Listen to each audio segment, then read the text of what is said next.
the concept that it takes three to tango in this one. It takes, and that is, again, pretty unique. Usually it only takes two to tango, but in this game, in this dance, it takes three: the consumer, the brand, and the retailer. And everybody's got to be game for this change.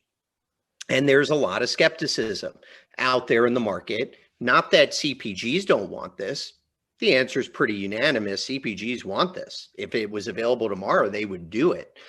Consumers, pretty good indication, given some of the commentary around pandemic and contactless and mobile and omni-channel, that consumers are going to want this.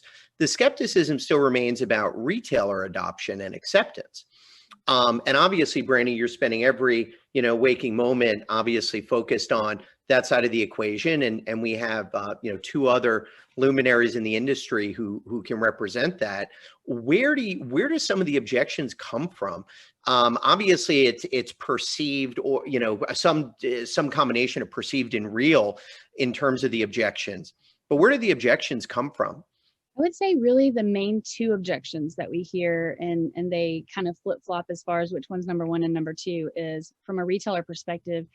Right now, when you say digital, to me, that's my loyalty program. So if you're telling me you're doing digital, are you fixing to take money out of my pocket, out of my loyalty program?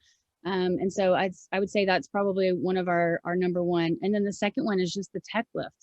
It's like, gosh, guys, you guys keep changing the stuff in the industry. And then at the end of the day, you're going to come to me and make me pay for it. And I've got to update this and I've got to do that. And so I would just tell you right now, the ways that we handle both of those, the first one being the loyalty program. And Mike has done a spectacular job helping us from an ambassadorship standpoint, share with retailers what P&G's perspective is. But what we always want to share with the retailer is your loyalty programs are working. Your loyalty programs are fine. Nobody's trying to fix that. What we're trying to solve for is that digitization of the paper offers that are broken and that aren't operating or aren't performing as well as they could.